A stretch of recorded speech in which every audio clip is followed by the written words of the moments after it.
നമസ്കാരം. ഹൈബ്രിഡ് ജിഹാദികളെക്കുറിച്ചും ഒറ്റയ്ക്ക് ഭീകരവാദ പ്രവർത്തനങ്ങൾ നടപ്പാക്കുവാൻ ഇറങ്ങിത്തിരിക്കുന്ന ലോൺ വുൾഫിനെ കുറിച്ചുമൊക്കെ തത്വമൈ ന്യൂസിൽ കഴിഞ്ഞ ദിവസങ്ങളിൽ വിശദമായ വിവരങ്ങൾ പ്രേക്ഷകരുമായി പങ്കുവച്ചിരുന്നു. ഹൈബ്രിഡ് ജിഹാദികളെക്കുറിച്ച് വളരെ വിശദമായി തന്നെ RP തോട്ട്സിൽ പറഞ്ഞിരുന്നു.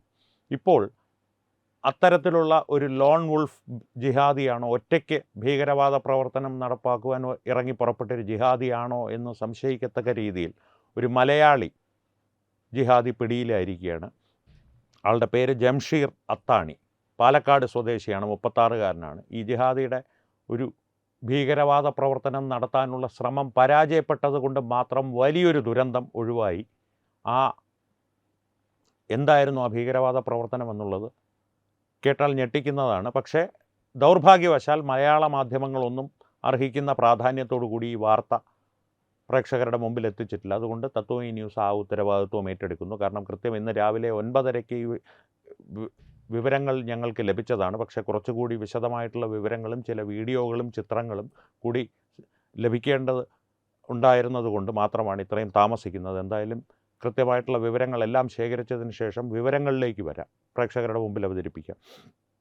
കോലാലംപൂരിൽ നിന്ന് കൊച്ചിയിലേക്കുള്ളൊരു വിമാനം യാത്രാമധ്യേ ഇന്നലെ രാത്രി ഏതാണ്ടൊരു 11:30 12 വേ സീറ്റിൽ യാത്ര ചെയ്യുകയായിരുന്ന ഈ ജംഷീർ അത്താണി എന്ന ഈ ജിഹാദി മറ്റ് യാത്രക്കാർ ഉറക്കത്തിലായ തക്കം നോക്കി എഴുന്നേറ്റ് വിമാനത്തിൻ്റെ പുറത്തേക്കുള്ള അടിയന്തരമായി പുറത്തേക്ക് ഇറങ്ങാനുള്ളൊരു എക്സിറ്റ് ഉണ്ടല്ലോ, എമർജൻസി എക്സിറ്റ്, അത് തുറക്കാൻ ശ്രമിക്കുകയും ആ ശ്രമത്തിൽ പരാജയപ്പെട്ടപ്പോൾ എക്സിറ്റ് പാനലുണ്ട്, അതിൻ്റെ അടുത്തുള്ള ജാലകത്തിൻ്റെ ചില്ല് തകർക്കുകയും ചെയ്തു. ചില്ല് ശക്തിയായി ചവിട്ടി പൊട്ടിച്ചു എന്നാണ് അയാൾ അവകാശപ്പെടുന്നത്. പക്ഷേ ആ വിമാനത്തിൻ്റെ ജാലക ചില്ലുകൾ കണ്ടിട്ടുള്ളവർക്കറിയാം, അത് ഒരു ചവിട്ട് കൊണ്ടോ 2 ചവിട്ട് കൊണ്ടോ തകരുന്നതല്ല. ഇതിപ്പോൾ പൊട്ടലുകൾ വീണിട്ടേ ഉള്ളൂ. പക്ഷേ ഒരു പാളിയിൽ പൊട്ടലുകൾ വീണു, അപ്പുറത്തുള്ള പാളി, മറുവശത്ത് 2 പാളികളാണ് ഇതിന്. 2ാം പാളി തകർക്കുന്ന ശ്രമത്തിൽ ഇയാൾ പരാജയപ്പെട്ടത് കൊണ്ട് മാത്രം വലിയൊരു ദുരന്തം ഒഴിവായി. കാരണം ആ വിമാനത്തിൻ്റെ ജാലകപാളികൾ തകർന്നിരുന്നെങ്കിൽ എന്ന് പറഞ്ഞാൽ പൂർണ്ണമായി ചിന്നിച്ചിതറി പോകണ്ട, 2ലും സാമാന്യം ഭേദപ്പെട്ട രീതിയിൽ വിള്ളലുകൾ വീണിരുന്നെങ്കിൽ അന്തരീക്ഷമർദ്ദം വിമാനത്തിനുള്ളിലേക്ക് ഇരച്ചു കയറുകയും വിമാനം ഒരു തീഗോളമായി മാറി ആകാശത്ത് വെച്ച് പൊട്ടിത്തെറിച്ച് നൂറുകണക്കിന് യാത്രക്കാർ മരണപ്പെടുകയും ചെയ്തേനെ. ഒരുപക്ഷെ ബ്ലാക്ക് ബോക്സിൽ പോലും എങ്ങനെയാണ് ഈ അപകടം സംഭവിച്ചത് എന്ന് തിരിച്ചറിയാൻ പറ്റാത്ത തരത്തിലുള്ള ആസൂത്രിതമായൊരു പദ്ധതിയാണിത് എന്ന് സംശയിക്കേണ്ടിയിരിക്കുന്നു. കോലംപൂരിൽ നിന്നാണ് ഈ വിമാനം പുറപ്പെട്ടത്. ബൈട്രക് എന്നൊരു വിമാന കമ്പനിയാണ്, ബട്ടീക്, BATIK, OD231 അതാണ് ആ വിമാനത്തിൻ്റെ നമ്പർ. വിമാനത്തിൻ്റെ ഒരു ഐഡൻറ്റിഫിക്കേഷൻ നമ്പർ ഉണ്ടല്ലോ, ബട്ടീക് എയർസിൻ്റെ OD231 വിമാനത്തിലാണ്. നേപ്പാൾ അടിസ്ഥാനമായി പ്രവർത്തിക്കുന്നൊരു കമ്പനിയാണ് ഈ ബട്ടീക് വിമാന സർവീസ്. അപ്പോൾ ഈ ജംഷീർ അത്താണി എന്ന ഈ ജിഹാദി പാലക്കാട് സ്വദേശിയാണ്, 36-കാരനാണ്. മലേഷ്യയിൽ റെസ്റ്റോറൻറ്റുമൊക്കെ ആയിട്ട് ബന്ധപ്പെട്ട് ഹോട്ടൽ വ്യവസായവുമായി ബന്ധപ്പെട്ട തൊഴിൽ മേഖലകളിലാണ് പ്രവർത്തിക്കുന്നത്. വെയിറ്ററായിട്ടും ഷെഫായിട്ടും ഒക്കെ പ്രവർത്തിക്കുന്നു. ഈ വ്യക്തിയുടെ മേൽ കേരള പോലീസ് ഗുരുതരമായ വകുപ്പുകൾ ചുമത്തി കേസെടുത്തിട്ടുണ്ട്. വെളുപ്പിനെ കൊച്ചി വിമാനത്താവളത്തിൽ ഈ വിമാനം എത്തിയതോടുകൂടി. പക്ഷേ അതിനു മുൻപ് പ്രേക്ഷകർ മനസ്സിലാക്കേണ്ട ഒരു കാര്യം, ഇത്തരത്തിലുള്ള ശ്രമത്തിൽ നിന്ന് ജിഹാദിയെ പിന്തിരിപ്പിക്കുന്നതിൽ മലയാളികൾ ഉൾപ്പെടെയുള്ള യാത്രക്കാരുടെ ധീരമായ ഇടപെടലുകൾ സഹായിച്ചിട്ടുണ്ട്. യാത്രക്കാർ ഇയാളെ കീഴടക്കുകയായിരുന്നു. ആ വീഡിയോ നമുക്കൊന്ന് കാണാം. അതിൻ്റെ ഭാഗികമായൊരു വീഡിയോ തത്വമൈ ന്യൂസിന് ലഭ്യമായിട്ടുണ്ട്. ഒന്ന് കണ്ടിട്ട് വരാം.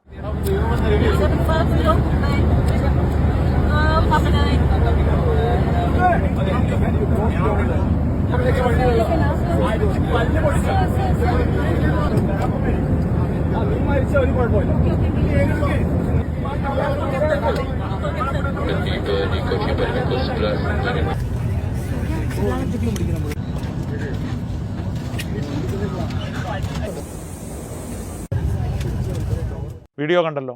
ഈ വീഡിയോയിൽ ലവലേശം കുറ്റബോധമോ അല്ലെങ്കിൽ ഒരു മനോരോഗിയുടെ ലക്ഷണമോ ഈ ജംഷീർ എന്ന ജിഹാദി പ്രകടിപ്പിക്കുന്നത് പ്രേക്ഷകർക്ക് കാണുവാൻ സാധിക്കുമോ? ഇല്ല എന്നുള്ളതാണ് എൻ്റെ വ്യക്തിപരമായിട്ടുള്ള അഭിപ്രായം. എൻ്റെ നിരീക്ഷണത്തിൽ ഒരു മനോരോഗ വിദഗ്ധന്മാരുമായിട്ടും ഞങ്ങളൊന്ന് ലഭ്യമായ സമയത്തിനുള്ളിൽ ചില ആശയവിനിമയങ്ങൾ നടത്തി. അവരും പറയുന്നത് കൃത്യമായിട്ടുള്ള എന്തോ ആസൂത്രണത്തിൻ്റെ പുറത്ത് തന്നെയാകാം ഇയാളിത് ചെയ്തിട്ടുള്ളത്. കാരണം യാതൊരു കുറ്റബോധമോ ഒരു മനോരോഗിയുടെ ലക്ഷണമോ ഇല്ലാതെ, പക്ഷേ യാത്രക്കാർ കീഴടക്കിയില്ലായിരുന്നെങ്കിൽ മറ്റെന്തെങ്കിലും രീതിയിലുള്ള അപായം യാത്രക്കാർക്ക് വരുത്തുന്ന തരത്തിലുള്ളൊരു ശരീരഭാഷയാണ് ഈ ജിഹാദിയിൽ നമുക്ക് കാണുവാൻ സാധിക്കുന്നത്.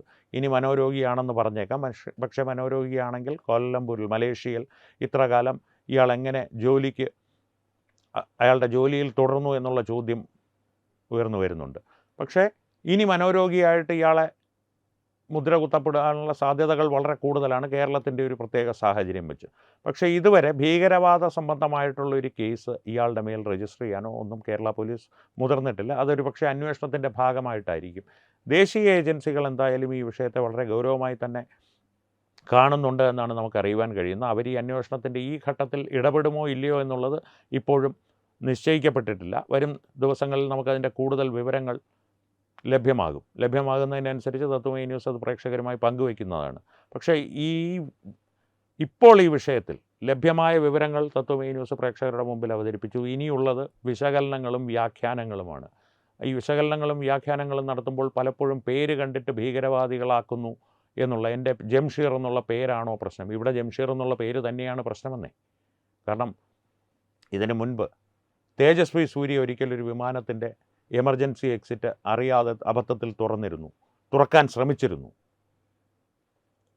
അബദ്ധം മനസ്സിലായ ഉടൻ തേജസ്വി സൂര്യ, BJPയുടെ MP തേജസ്വി സൂര്യയുടെ കാര്യമാണ് പറയുന്നത്, കർണാടകത്തിൽ നിന്നുള്ള അദ്ദേഹം, തനിക്ക് സംഭവിച്ച അബദ്ധം മനസ്സിലായ ഉടൻ ചെയ്തത് ക്യാബിൻ ക്രൂവിനെ വിവരമറിയിക്കുകയായിരുന്നു. ഈ ജിഹാദ് ചെയ്തത് അതല്ല. ഒരു എമർജൻസി എക്സിറ്റ് തുറക്കാൻ ശ്രമിച്ചു. അടിയന്തരമായിട്ട് ആളുകൾക്ക് പുറത്തേക്ക്, വിമാനത്തിന് എന്തെങ്കിലും അപകടം സംഭവിച്ചാൽ പുറത്തേക്ക് കടക്കുവാനുള്ളൊരു വാതിലാണത്. അത് തുറക്കുവാൻ ശ്രമിച്ചു, പരാജയപ്പെട്ടു. ഉടനെ ചെയ്തത് അടുത്തുള്ള എക്സിറ്റ് വിൻഡോയുടെ ചില്ലുപാളികൾ ചവിട്ടിപ്പൊളിക്കുവാൻ ശ്രമിക്കുകയാണ്. അതിൽ ചവിട്ടിപ്പൊളിക്കാൻ ശ്രമിക്കുകയാണെന്ന് അയാൾ പറയുന്ന ഭാഷ്യമാണ്. മറ്റെന്തെങ്കിലും ഭാരമേറിയ വസ്തു ഉപയോഗിച്ചിട്ടുണ്ടോ എന്നുള്ളത് അന്വേഷണത്തിൽ ഇനി പുറത്തു വരേണ്ട വിവരമാണ്. കാരണം ആ ചില്ലുപാളി ചവിട്ടിപ്പൊളിക്കുക അസാധ്യമാണ്.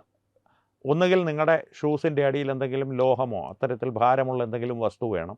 അങ്ങനെ മാത്രമേ അത് ചവിട്ടി തകർക്കുവാനായിട്ട് ഒരു മനുഷ്യന് സാധിക്കുള്ളൂ. ചവിട്ടി പൂർണ്ണമായി തകർക്കുകയല്ല. അതിൻ്റെ ചിത്രവും ഞങ്ങൾ പ്രേക്ഷകരെ കാണിക്കാം, ഒന്ന് കണ്ടു നോക്കുക. ജിഹാദിയുടെ ചിത്രങ്ങളും കാണിക്കാം, ഒന്ന് കണ്ടു നോക്കൂ. ഇത്തരത്തിലുള്ളൊരു വിള്ളൽ അതിൽ വീഴണമെങ്കിൽ എന്തോ ഭാരമുള്ള വസ്തു കൊണ്ട് അടിക്കുകയോ, അല്ലെങ്കിൽ കാലിൻ്റെ ബൂട്ടിൻ്റെ അടിയിൽ ലോഹമോ, അല്ലെങ്കിൽ ബൂട്ടിന് ലോഹ റീഇൻഫോഴ്സ്മെൻറ്റ് വെച്ചിട്ട് ഈ ഹീൽസിൻ്റെ അവിടെ ലോഹം പിടിപ്പിക്കുന്ന ഒരു പരിപാടിയുണ്ട്. അങ്ങനെയുള്ള എന്തെങ്കിലും സമ്പ്രദായത്തിലാണോ ഇയാളിത് ചെയ്തത് എന്നുള്ളത് അന്വേഷണത്തിൽ ഇനി പുറത്തു വരേണ്ട കാര്യങ്ങളാണ്. പക്ഷേ ഒരു കാര്യം ഉറപ്പാണ്, നിഷ്കളങ്കമായൊരു പ്രവൃത്തി അല്ലിത്. പ്രത്യേകിച്ച് FCRA പോലുള്ള രാജ്യസുരക്ഷയെ ബാധിക്കുന്ന ഗൗരവമേറിയ ബില്ലുകൾ ലോക്സഭയിലും രാജ്യസഭയിലും അവതരിപ്പിക്കുവാനിരിക്കുന്ന സാഹചര്യത്തിൽ ഭാരതത്തിൻ്റെ ഉള്ളിൽ തന്നെ വലിയൊരു ആഭ്യന്തര കലഹം ഉണ്ടാക്കുവാനുള്ള ശ്രമങ്ങൾ ഒറ്റയ്ക്കും തറ്റയ്ക്കും ഒളിഞ്ഞും തെളിഞ്ഞും പാറ്റകളും പഴുതാരകളും ചിതലുകളും എല്ലാം ചേർന്ന് ശ്രമിച്ചുകൊണ്ടിരിക്കുന്ന ഒരു അവസരത്തിൽ ഇത്തരത്തിലൊരു ഭീകരവാദി, ഒരു ജിഹാദി ഇങ്ങനൊരു ശ്രമം നടത്തുന്നത് നിഷ്കളങ്കമായിട്ടുള്ളൊരു പ്രവൃത്തിയോ അല്ലെങ്കിൽ ഒരു മനോരോഗിയുടെ ഒറ്റപ്പെട്ട പ്രവൃത്തിയോ ആയി കാണുക അസാധ്യമാണ്.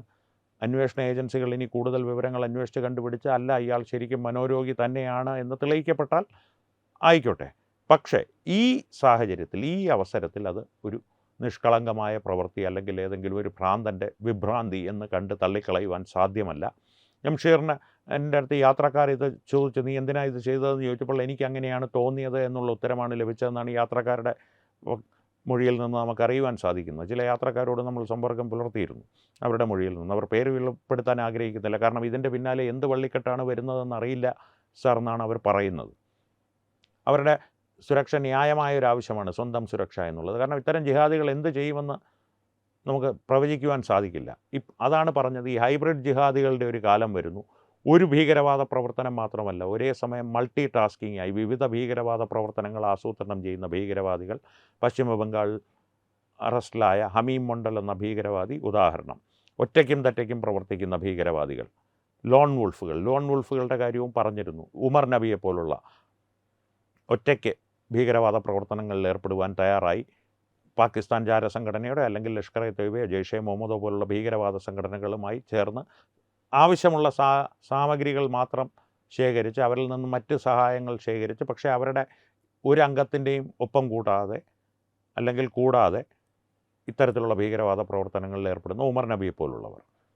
ഈ ഉമർ നബിയുടെ ഒരു പരിണാമം സംഭവിച്ച അവതാരമാണോ ഈ ജംഷീർ അത്താണി എന്നുള്ളത് ഇനി അറിയേണ്ട കാര്യങ്ങളാണ്. പക്ഷേ അങ്ങനെ സംശയിക്കുവാനായിട്ട് ന്യായമായിട്ടുള്ള ഒരുപാട് കാര്യങ്ങളുണ്ട്, ഒരുപാട് വസ്തുതകളുണ്ട്. കാരണം രാത്രി 11:30 എല്ലാവരും ഉറങ്ങുന്ന സമയത്ത് ഇത്തരത്തിലൊരു കൃത്യത്തിൽ അയാൾ ഏർപ്പെടണമെങ്കിൽ അതിൻ്റെ പിന്നിലൊരു ആസൂത്രണമുണ്ട്. എമർജൻസി എക്സിറ്റ് തുറക്കുവാൻ ശ്രമിക്കുക. ഒരു ബോംബും ഒരു കത്തിയും ഇല്ലാതെ തന്നെ നൂറുകണക്കിന് ആളുകളുടെ ജീവൻ എടുക്കുവാൻ വളരെ നിസ്സാരമായ ഒരു ജിഹാദിക്ക് കഴിയും എന്നുള്ളതിൻ്റെ തെളിവും കൂടിയാണിത്. ആ ഒരു പാളി കൂടി തകർന്നിരുന്നെങ്കിൽ ആ ജനലിൻ്റെ, ആ വിമാനം ഇന്ന് ഒരു ദുരന്തമായി, ആ വിമാനത്തിൻ്റെ ദുരന്ത വാർത്ത നാം ഇന്ന് അവതരിപ്പിക്കേണ്ടി വന്നതിനെ പ്രേക്ഷകരുടെ മുമ്പിൽ. ഞാൻ അവതരിപ്പിക്കുകയും നിങ്ങൾ കേൾക്കുകയും മുഖ്യധാരാ മാധ്യമങ്ങളിൽ കണ്ണീരോടുകൂടിയുള്ള അവലോകനങ്ങളും. കാരണം ഒരു കാര്യമുണ്ട്, ഇത്തരത്തിലൊരു ദുരന്തം സംഭവിച്ചിരുന്നെങ്കിൽ സൂക്ഷ്മമായിട്ടുള്ള ഫോറൻസിക് വിചാരണ, അങ്ങനെ ഫോറൻസിക് പരിശോധന, ഇതിലെല്ലാം കൂടി ആയാൽ പോലും ഇങ്ങനൊരു സംഭവത്തിലാണ് ഇങ്ങനൊരു ജിഹാദിയുടെ പ്രവർത്തനത്തിലാണ് ആ വിമാനം തകർന്നതെന്ന് അറിയുവാനുള്ള ഏക മാർഗം എന്താണെന്നറിയാമോ? ആ വിമാനത്തിൽ ആരെങ്കിലും ഇത് വീഡിയോ എടുത്ത് ഭാഗ്യവശാൽ ഇൻ്റർനെറ്റിൽ അപ്ലോഡ് ചെയ്തിട്ടുണ്ടെങ്കിൽ മാത്രം നാം അറിഞ്ഞേനെ. അല്ല എങ്കിൽ ഒരിക്കലും ഇത് പുറത്തു വരില്ല. എന്തോ സാങ്കേതിക തകരാറ് കാരണം ആ വിമാനം തകർന്നു വീണു എന്നേ നമുക്കറിയുവാൻ സാധിക്കുകയുള്ളൂ. ഇതിന് ന്യായീകരണമായിട്ട് ആരും വരണ്ട. ഇതൊരു ജിഹാദിയുടെ പ്രവൃത്തി തന്നെയായിട്ടാണ് ഇപ്പോൾ കാണുന്നത്. അത് മറുവശത്ത് നിന്ന് ബോധ്യപ്പെടുത്തുന്ന തരത്തിൽ ഇയാൾ മനോരോഗിയാണെന്നോ, കാരണം ഒരു മനോരോഗിയാണെങ്കിൽ പോലും ആ മനോരോഗം മതത്തിൻ്റെ ഭാഗമായിട്ടുണ്ടായ, മതപഠനത്തിൽ നിന്നുണ്ടായ മനോരോഗമാണോ എന്ന് അന്വേഷിക്കേണ്ടതുണ്ട്. ജിഹാദികളെ അങ്ങനെ കാണുവാൻ സാധിക്കുകയുള്ളൂ. ഇത്തരത്തിലുള്ള ജംഷീർ അത്താണിമാർ മുസ്ലിം സമൂഹത്തിൻ്റെ ഇടയിൽ ഉള്ളിടത്തോളം കാലം പേര് കൊണ്ടാണോ എന്നെ നിങ്ങൾ ഭീകരവാദി എന്ന് വിളിക്കുന്ന വിലാപത്തിന് വെറും ഇരവാദക്കാരൻ്റെ മൂല്യം മാത്രമേ പൊതുസമൂഹം നൽകുകയുള്ളൂ എന്ന് നല്ലവരായ മുസ്ലിം സുഹൃത്തുക്കളെ ഞാനൊന്ന് ഓർമ്മിപ്പിക്കുകയാണ്. ഈ വിഷയത്തിൽ തൽക്കാലം ഇത്രമാത്രം. കൂടുതൽ വിവരങ്ങൾ ലഭ്യമാകുന്നതിനനുസരിച്ച് അവ പ്രേക്ഷകരുമായി ഞങ്ങൾ പങ്കുവയ്ക്കുന്നതാണ്. ഒപ്പം അതിൻ്റെ വ്യാഖ്യാനങ്ങളും വിശകലനങ്ങളും വിദഗ്ധരുമായി പ്രേക്ഷകരുടെ മുമ്പിൽ തത്വമയി ന്യൂസ് അവതരിപ്പിക്കുന്നതാണ്. അപ്പോൾ ഈ വിഷയത്തിൽ പ്രേക്ഷകരുടെ അഭിപ്രായങ്ങൾ എന്താണെന്നറിയാൻ തീർച്ചയായും ഞങ്ങൾക്ക് താല്പര്യമുണ്ട്. അവ കമൻറ്റുകളിലൂടെ ഞങ്ങളുമായി പങ്കുവയ്ക്കുക. ഒപ്പം വീഡിയോ ലൈക്ക് ചെയ്യുക, പരമാവധി ആളുകളിലേക്ക് ഈ വീഡിയോ എത്തുവാനായി ഷെയർ ചെയ്യുക. ഏറ്റവും പ്രധാനപ്പെട്ട കാര്യം, തത്വമയി ന്യൂസിൻ്റെ യൂട്യൂബ് ചാനൽ നിങ്ങൾ സബ്സ്ക്രൈബ് ചെയ്തിട്ടുണ്ടെന്ന് ഉറപ്പുവരുത്തുക. അപ്പോൾ ഈ വിഷയത്തിലും മറ്റു വിഷയങ്ങളിലും സംവാദങ്ങളും ജാഗ്രതയും തുടരട്ടെ. വീണ്ടും കാണാം. നന്ദി, നമസ്കാരം. HIV അണുബാധ സന്തോഷപൂർണമായ ഒരു ജീവിതത്തിന് തടസ്സമല്ല. HIV അണുബാധയ്ക്ക് ഫലപ്രദമായ ചികിത്സ ഇന്ന് ലഭ്യമാണ്. ഇതിന് യഥാസമയം അണുബാധ കണ്ടെത്തുന്നതും കാലേക്കൂട്ടി ചികിത്സ നടത്തേണ്ടതും അത്യാവശ്യമാണ്. സൗജന്യമായ ചികിത്സയും മാർഗനിർദ്ദേശങ്ങളും സർക്കാർ ആശുപത്രികളിലെ ART അഥവാ ഉഷസ് കേന്ദ്രങ്ങളിൽ ലഭ്യമാണ്. ആരോഗ്യ സംരക്ഷണം ഓരോരുത്തരുടെയും ഉത്തരവാദിത്തമാണ്.